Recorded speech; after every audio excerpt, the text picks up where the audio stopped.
오늘은 에베소 교회하고 그 다음에 서머나 교회 두 교회를 하도록 하겠습니다. 에베소 교회를 보면은 이제 모든 교회들 앞에 주님의 모습이 어떤 모습인지 그려집니다. 그냥 뭐 심심해서 그린 것이 아니라 반드시 그 교회에 필요한 주님의 모습을 묘사하고 있습니다. 자, 2장 1절 말씀 읽어보겠습니다. 2장 1절 시작.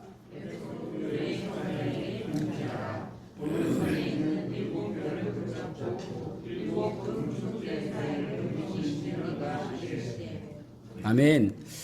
여기 보면은 일곱 근초대를 붙잡고 일곱 별을 붙잡고 있다, 그렇게 말씀하고 있죠. 이 모습은 지금 이제 일곱 금초대는 저번 1장에서도 말씀을 드렸던 것처럼 교회를 뜻합니다. 그리고 또 별은 교회의 사자, 감독과 목사를 뜻한다고 말씀을 드렸습니다. 그러니까 교회의 주인이 누구이신가 붙들고 있단 말이에요. 그래서 교회의 주인은 바로 예수님이시다라는 것을 말씀해 주고 있습니다. 그리고 여기에 수신자가 누구인가 하면은 교회의 사자인 것이죠. 그래서 교회의 사자 감독과 목사다라는 것을 알 수가 있습니다. 에베소 교회는 바울 사도가 이제 그 사도행전 19장에 보면은 에베소 교회에서 사역을 하는 것을 보게 되죠. 20장 31절에 보면은 그곳에서 3년간 사역했다라고 말씀하고 있습니다. 그러니까 바울 사도가 여러 교회를 사역했잖아요. 그런데 뭐 고린도 같은 경우는 1년 6개월 그러지 않습니까? 3년간 사역했던 곳이 없습니다. 그만큼 정성이 깃들여져 있고 또 그 사랑이 담겨져 있는 그런 곳이라고 할 수 있죠. 그래서 에베소교에서 오랫동안 있었기 때문에 그만큼 정이 많이 들었던 그런 교회라고 할 수가 있을 것입니다. 그래서 더 이제 바울 사도는 에베소에 대한 애착감이 있겠죠. 자, 계시록 2장 2절에서 3절 말씀 읽어보겠습니다. 2절에서 3절 시작.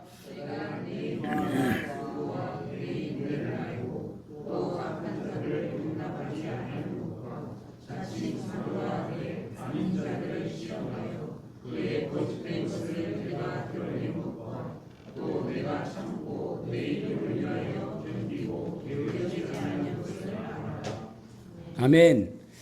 여기 칭찬이 나옵니다. 내 행위를 안다, 그렇게 말씀하고 있죠. 믿음의 행위를 안다라는 것이죠. 그 다음에 이제 수고를 안다라는 것은 봉사와 섬김의 수고를 안다라는 것이고, 또 악한 자들과 또 핍박 가운데서 인내를 아는 것이죠. 그 다음에 악한 자들을 용납하지 않은 거 내가 안다. 그러니까 성경의 진리를 잘 알고 있는 것이죠. 그래서 악한 자들을 구분할 수 있는 그런 능력이 있었던 것을 보게 되어집니다. 그 다음에 거짓 사도들을 구분하는 것을 잘 알고 있는 것이죠. 그러니까 이것이 잘못된 가르침인가 올바른 가르침인가, 그런 것들을 잘 알고 있다라는 것입니다. 그리고 주님의 이름을 위하여 참고 게으르지 않았다. 게으르지 아니고 게으르지 아니하였다, 그렇게 말씀하고 있습니다. 그러니까 참 좋은 교회죠. 이렇게 칭찬이 많은 교회도 사실 드물거든요.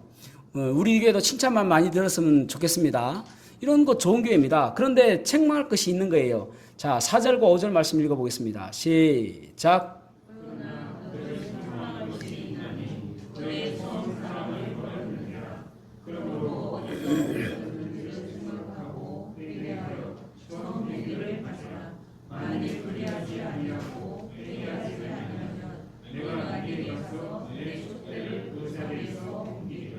아멘. 여기 보면은 가장 치명적인 실수를 하는 것을 보게 되어집니다. 여러 가지 잘하는 거 있습니다. 믿음의 행위가 있고 또 수고가 있고 봉사가 있고 인내가 있고 그렇는데 정말 치명적인 것이 무엇이냐면은 사랑을 잃어버렸다는 거예요. 처음 사랑을 잃어버렸다. 여기 처음 사랑이라는 것은 주님 처음 만났을 때 우리의 그 주님을 향한 사랑, 또 성도들을 향한 사랑, 이런 사랑들을 잃어버렸다라는 것입니다. 여러분, 주님께서 우리를 바라보실 때에 사실은 여러분 교회에서 가장 중요한 것이 무엇입니까? 사랑이거든요. 세상과 다른 것이 무엇입니까? 세상에도 좋은 세미나 할 수 있고 또 성경 세상에서 이제 보면은 그 스님들도 승려들도 성경 가지고 이야기하는 사람도 있습니다. 또 보니까 또 일반 사람들도 성경의 한 구절 한 구절 이야기도 합니다. 그런데 그 교회와 다른 점이 무엇입니까? 사랑이거든요. 사랑이 없으면 아무것도 아닌 거예요. 그만큼 사랑을 잃어버린 것은 치명적이다라는 것이죠. 그래서 여러분 우리가 우리의 모든 삶의 동기, 믿음의 동기는 무엇이어야 되냐면은 주님을 사랑하는 사랑입니다. 주님을 사랑하는 그 마음, 그것만큼 중요한 것이 없는 거예요. 우리가 왜 예배드립니까? 주님을 사랑하기 때문에 예배드리는 거예요. 때로는 오기 싫을 때도 있잖아요. 그럼에도 불구하고 주님 사랑하기 때문에 오는 것입니다. 주님 사랑하기 때문에. 그래서 예배에서 우리가 회복할 것이 무엇인가 하면은 십자가의 사랑을 깨닫고 주님께서 어떻게 우리를 얼마나 사랑하셨는가 그거 깨닫는 거예요. 여러분 왜 우리가 그 성도들을 사랑합니까? 물론 우리가 구원받은 사람으로서 성도들을 사랑하고 또 이웃들을 사랑하고 그런 마음들이 필요하죠. 우리가 그런 마음이 있어야 됩니다. 그런데 얼마 못 가요. 우리 힘으로 사랑하면은 눈에 보이는 것들이 있는데요. 사랑하지 못할 것들이 얼마나 많습니까? 그럼에도 불구하고 왜 사랑해야 되는가 하면은 주님께서 그 성도를 사랑하시기 때문에 사랑하는 거예요. 주님께서 그 성도를 사랑하니까. 그러니까 우리가 성도를 사랑해야 되는 이유는 주님께서 그 성도를 사랑했기 때문에 나도 그 성도의 잘못된 부분 보이더라도 사랑하는 것이 주님을 사랑하는 것이다라는 말입니다. 그렇다면은 우리가 왜 전도해야 됩니까? 물론 그 영은 불쌍하니까 전도하죠. 그렇지만은 주님께서 그 영을 사랑하니까 전도하는 거예요. 디모데전서 2장 4절에 보면은 모든 사람들이 구원받는 것을 주님께서 원하십니다. 주님 사랑하면 주님의 마음에 맞게, 주님의 뜻에 맞게 주님께서 기뻐하시는 일 하는 것이잖아요. 요한복음 3장 16절에 보면은 하나님이 세상을 이처럼 사랑하셨다 말씀하고 있습니다. 그렇기 때문에 우리들도 세상 사람들을 사랑함으로 전도하는 것입니다. 그러니까 우리 힘으로 가서 전도하고 우리 힘으로 가서 하고 힘이 안 되는 거예요. 그러니까 내가 주님 사랑하기 때문에 하는 것이다. 그것을 잊지 말아야 되는 것입니다. 내 삶의 동기, 내 삶의 행동의 동기는 무엇인가 하면 날마다 점검해봐야 됩니다. 나는 지금 주님 사랑하기 때문에 이거 하고 있는가? 나는 주님 사랑하기 때문에 지금 봉사하고 있는가? 나는 주님 사랑하기 때문에 섬기고 있는가? 나는 주님 사랑하기 때문에 예배하고 있는가? 그건 날마다 점검해 봐야 한단 말입니다. 그래야 주님께서 우리를 바라보시며 너 처음 사랑 잊지 않았다. 여러분 우리가 처음 구원받았을 때 얼마나 감사했습니까? 십자가에서 주님께서 달려 돌아가시면서 그 찢기신 것을 바라보며 얼마나 안타까워했습니까? 패션 오브 크라이스트 그거 보면서도 사람들이 얼마나 안타까운지 모릅니다. 왜? 나 때문에 그러니까. 옛날에 우리 형제 한 명이 패션 오브 크라이스트 그 영화를 좀 구해달라고 하더라고요. 이제 신혼부부였는데 제가 구해서 줬습니다.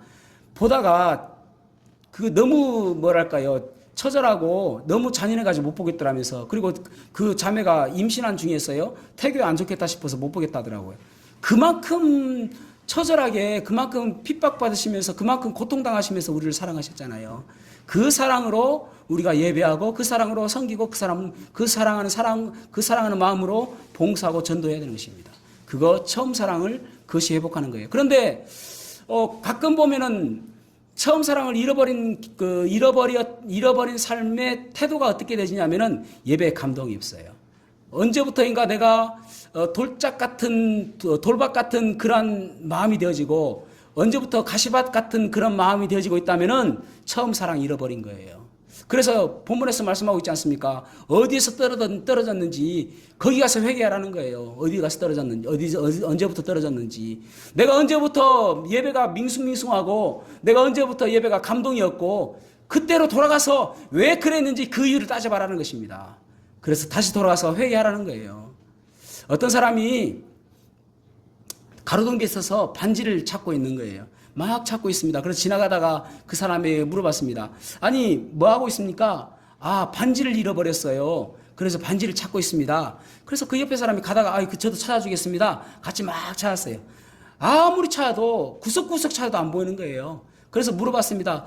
아니 아무리 찾아도 없는데 어디서 떨어뜨렸어요? 저기 어두운 데서요. 아니 저기서 떨어뜨렸는데 왜 여기서 찾고 있냐고. 여기 밝으니까. 여러분 그게 그거거든요. 어디서 떨어졌는지부터 점검해야 되는데 지금 내가 막 어떻게 회복하려고 하니까 그런 거예요. 언제부터 내가 이렇게 주님과 멀어졌는지, 언제부터 내 말씀이 내 귀에 들어오지 않았는지 그때로 돌아가 있는 것입니다. 만약 회개하지 않으면 어떠한 책망을 주신다고요? 그 촛대를 내가 옮기겠다. 촛대를 옮기겠다는 말은 무슨 말입니까? 교회를 없애겠다는 말이거든요. 그 말은 무슨 말입니까? 아니, 이 교회가 없어집니까? 그게 아니잖아요. 주님께서는 우리에게 교회를, 이런 건물을 교회를 이야기하시는 것이 아니라 두세 사람이 내 이름으로 모인 곳에는 나도 그들 중에 있느니라 라고 말씀하셨잖아요. 그것이 교회란 말입니다. 건물이 교회가 아니라 두세 사람이 주님의 성도의 모임이 교회잖아요. 그래서 그 사람들이 모여있는 그곳을 내가 인정하지 않겠다는 거예요. 믿음의 사람이 모였다고 인정하지 않는다는 것입니다. 두세 사람이 모여서 하나님께 기도하고 있는데 내가 인정하지 않겠다. 그 촛대가 있었는데 그 촛대를 옮겨버리겠다는 거예요. 아니 뭐 울산 성서 침략에 뭐 또 저기 뭐 부산 성서 침략에 그런 성서 침략이 교회를 이야기하는 것이 아니라 두세 사람이 모인 곳을 내가 교회로 인정하는데 그 두세 사람이 모여 있는 회개하지 않고 계속 그렇게 있으면은 내가 그 촛대를 옮겨서 그것을 교회라고 인정하지 않겠다는 것입니다. 무슨 말이에요? 내가 그곳에 같이 있지 않겠다는 거예요. 내 이름을 아무리 불러도 내가 그곳에 있지 않겠다는 거예요. 그래서 회개하라라고 말씀하고 있습니다. 주님의 사랑을 회개해라. 그래서 여러분 내 마음속에 주님의 사랑이 얼마나 있는지 날마다 점검해 보아야 되는 것입니다.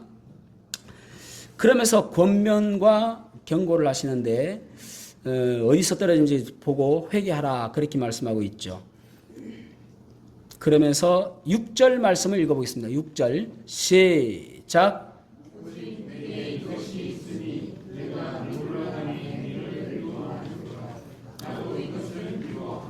아멘. 에베소 교회가 잘하는 것이 또 하나 있습니다. 니골라당을 미워한다라고 말씀하고 있습니다. 니골라당이라는 말은 니골라 집사님에 의해서 무리가 되어진 그런 것을 니골라당 집단이 되어진 것이죠. 니골라당이라고 이야기합니다. 니골라당의 특징은 무엇이냐면은 우상숭배와 행음입니다. 우상숭배와 행음, 발람의 교훈을 따라가는 것이죠. 우상숭배와 행음은 무엇을 이야기하냐면은 그 당시에 에베소에 황제 숭배 사상이 있었습니다. 그래서 니골라당은 황제 숭배하는 것은 괜찮다라고 이야기하는 거예요. 마치 우리나라가 일제시대 때에 신사 참배하는 것에 대해서 통합 측에서 그렇게 이야기했죠. 괜찮다. 지금까지도 통합 측에서는 그것 때문에 회개하고 그러지 않습니까? 그러니까 괜찮다. 단지 머리 숙이는 것인데 우리는 하나님 믿는다라고 해서 고개 숙여도 된다라고 했단 말입니다. 니골라당이 그런 식입니다. 괜찮다. 황제 숭배하는 괜찮다. 숭배하는 것이 아니라 우리는 하나님 섬긴다. 그저 절하는 것이다라고 했습니다. 그래서 황제 숭배에 대한 것을 이야기했던 것이죠. 그리고 니골라당은 무엇을 믿느냐면은 영지주의를 믿었습니다. 영지주의라는 것은 이원론적인 사상이거든요. 그 영적인 지식이 가장 고상하다라는 것인데 무슨 말이냐면은 영은 선하고 육은 악하다입니다. 영은 선하고 육은 악하다. 그러니까 영은 선하고 육은 악하니까 육체적으로 아무리 죄를 많이 지어도 괜찮다. 구원만 받았으면은 그런 입장입니다. 오늘날도 그런 사람들이 있습니다. 교회를 다니면서 나 구원받았으니까 나는 아무리 잘못해도 천국 가라고 생각하는 사람들. 그것이 영지주의 사상과 똑같습니다. 그러니까 그런 것을 갖고 있는 거예요. 그것을 퍼뜨리는 사람이 니골라당입니다. 그들을 어떻게 했다고요? 미워했단 말이에요. 아, 이건 안 맞다. 성경적이지 않다라고 생각하는 거예요. 여러분 우리가 날마다 잣대가 있어야 됩니다. 기준이 있어야 됩니다. 그 기준이 뭐라고요? 성경 말씀대로 맞느냐 안 맞느냐 그것을 날마다 생각해 봐야 되는 것이죠. 그래서 그들은 니골라당을 미워했다라고 말씀하고 있습니다. 7절 말씀 읽어보겠습니다. 7절 시작.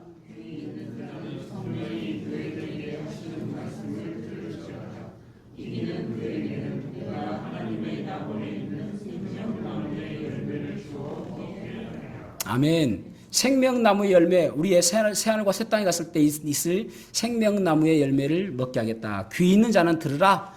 들을 만한 사람들은 들으라. 그래서 어떤 하나님 말씀이 아무리 선포되어져도 어떤 사람들은 계속 밀어내는 사람이 있는 마치 화살이 꽂히듯이 꽂히고 그리고 막 그 말씀을 통해서 내가 변화되려고 노력하는 그런 사람들이 귀 있는 사람이죠. 들으려고 노력하는 사람, 그 말씀대로 살아가려고 하는 사람, 그런 사람들이 귀 있는 사람입니다. 그런 사람들에게는 생명나무의 열매를 먹게 할 것이다. 그렇게 말씀하고 있습니다. 자, 그 다음에 이제, 그러니까, 에베소 교회 하면은 무엇을 생각해야 된다고요? 처음 사랑을 잃어버린 교회. 그래서 우리가 날마다 처음 사랑을 감격하며 살아야 됩니다.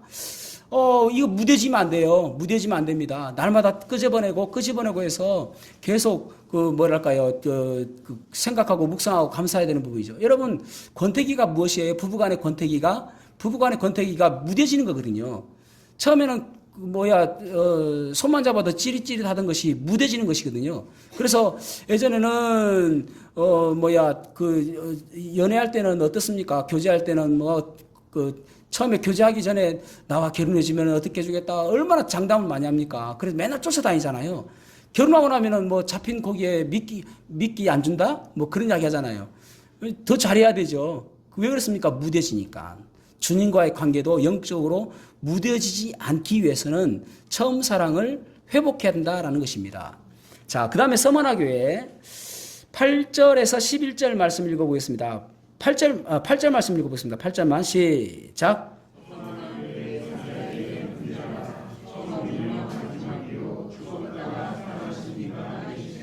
아멘. 서머나 교회에서 주님의 모습은 무엇이냐면은 죽었다가 살아나신 분입니다. 무슨 말이죠? 부활하신 주님. 또 다른 말로 무슨 말이죠? 살아계신 하나님이다라는 말입니다. 살아계신 예수 그리스도. 살아계시다는 말은 무슨 말이에요? 지금도 우리를 보고 계신다. 우리와 함께 하신다. 그런 의미단 말입니다. 그래서 서머나라는 이름의 뜻은 몰약입니다. 몰약. 몰약은 엄청 비싼 것입니다. 아주 가치가, 시체에 붙는 그런 향유, 그것이 몰약이거든요. 그러니까 이것은 무엇을 이해하냐면은 부활을 뜻한단 말입니다. 서머나, 부활. 그러니까 부활하신 예수 그리스도를 지금 예수 그리스도의 모습을 나타내주고 있는 것이죠. 자, 9절 말씀 읽어보겠습니다. 9절 시작.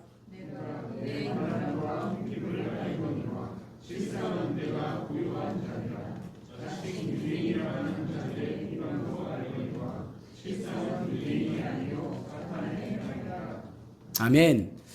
여기 보면은 환난과 궁핍을 안다 그렇게 말씀하고 있습니다. 서머나 교회를 바라보면서 환난과 궁핍을 안다. 그런데 여러분, 서머나 지역은 엄청나게 부유한 도시입니다. 그런데 그리스도인들은 엄청나게 궁핍하게 가난하게 살았습니다. 왜 그럴까요? 믿음 때문에요. 믿음 때문에 그들은 다른 사람들과 똑같이 직장에 다니지 못했고요. 믿음 때문에 그들은 다른 사람들과 일반적으로 거래를 하지 못했습니다. 박해를 받았습니다. 핍박을 받았습니다. 그래서 궁핍한 거예요. 가난하게 살았습니다. 그 도시 자체가 엄청나게 부유한 도시임에도 불구하고 그들은 믿음 때문에 그렇게 가난하게 살았습니다. 그런데 주님께서 보실 때는 너희들 가난한 거 아니다. 너희들은 부유한 자들이다 라고 이야기하고 있는 거예요. 어떤 교회가 생각납니까? 라오디게아 교회. 라오디게아 교회는 자기들은 부유하다 생각했는데 너희들은 벌거벗었다라고 이야기하잖아요.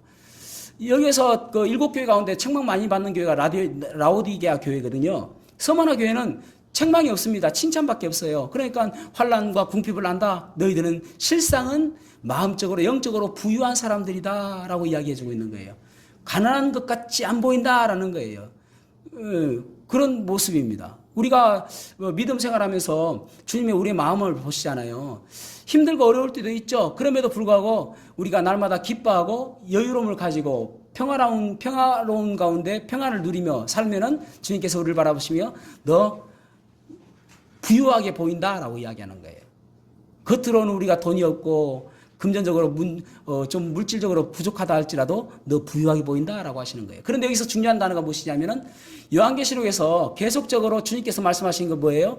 안다예요. 내가 안 오니.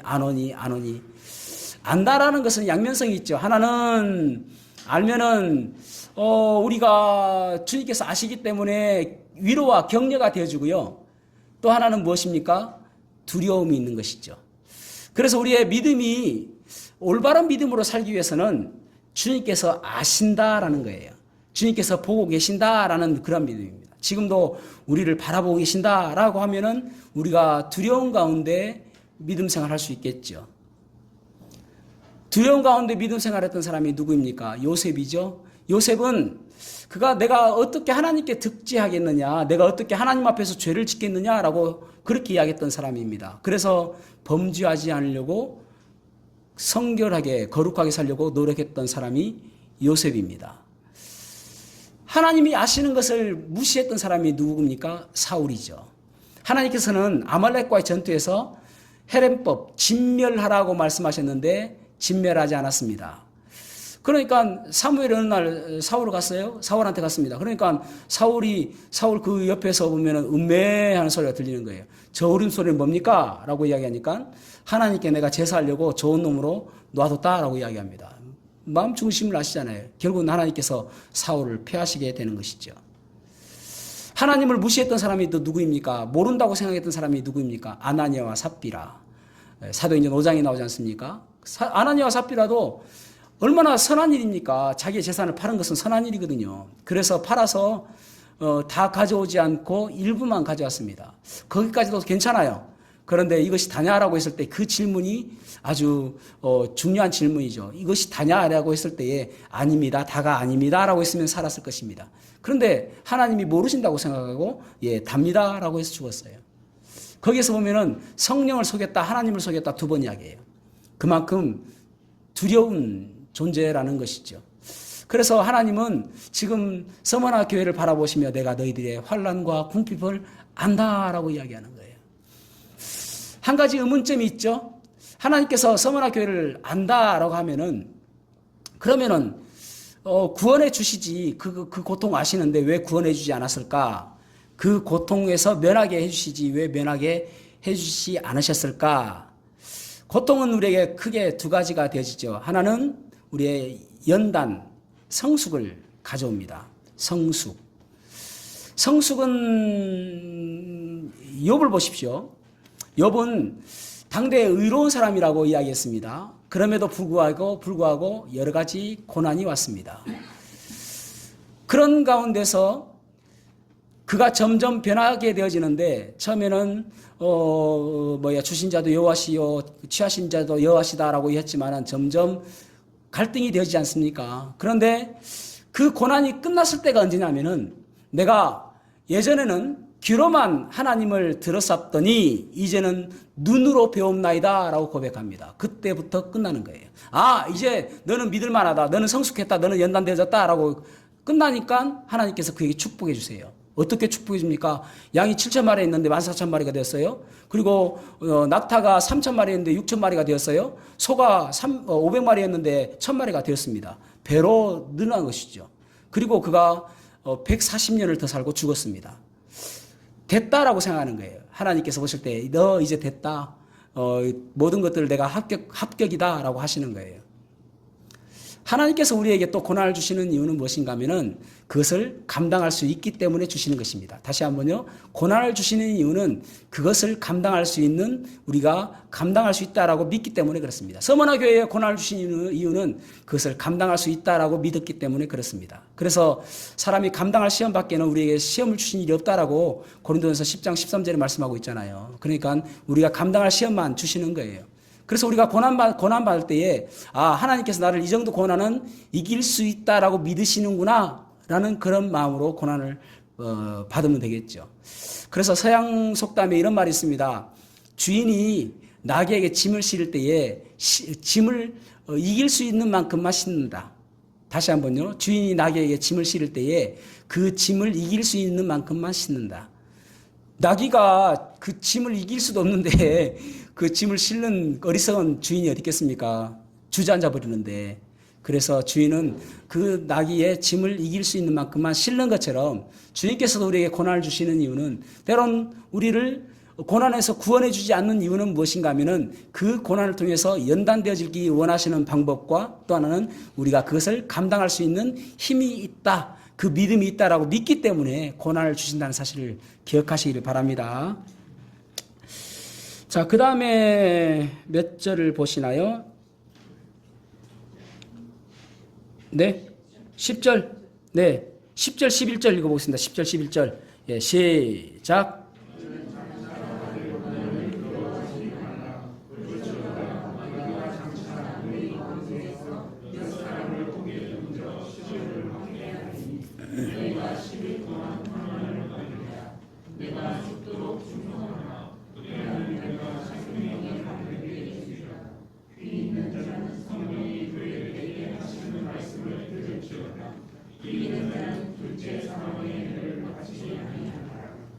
아멘. 너희들이 환난을 당할 것이다. 그러나 10일 정도밖에 되지 않는다. 10일이라는 숫자는 정확하게 10일이라는 개념보다는 곧 끝난다라는 그런 의미로 쓰여진 것입니다. 얼마 길지 않다라는 말입니다. 여러분 10일 금방 갑니다. 그죠? 그래서 두려워하지 말아라. 죽도록 충성해라 라고 말씀하고 있습니다. 죽도록 충성하라는 말은 다른 말로 표현하면은 죽을지언정 충성하라 라는 말입니다. 그냥 쇠 빠지게 충성하라는 말이 아니라 혹시라도 죽을지라도 충성하라라는 말입니다.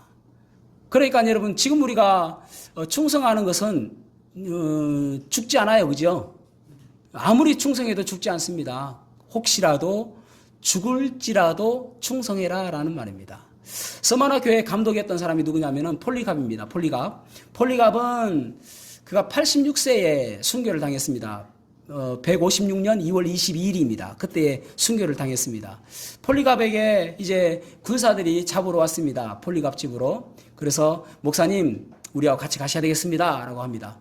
이것이 이제 마지막 길인 것을 폴리갑은 알고 그들에게 식사를 다 차려주고 이거 먹으십시오. 먹을 동안에 내가 2시간만 하나님께 기도하겠습니다. 그렇게 이야기하고 식사를 차려줍니다. 그리고 하나님께 기도해요. 하나님, 제가 순교자의 반열에 들어갈 수 있어서 너무 감사합니다.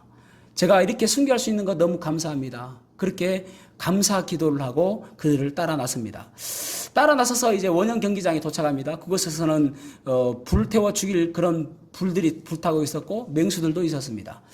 그에게 재판관이 물어봅니다. 당신은 예수 그리스도를 믿습니까? 네, 믿습니다. 나는 예수 그리스도께서 나의 주인이심을 믿습니다. 라고 이야기합니다.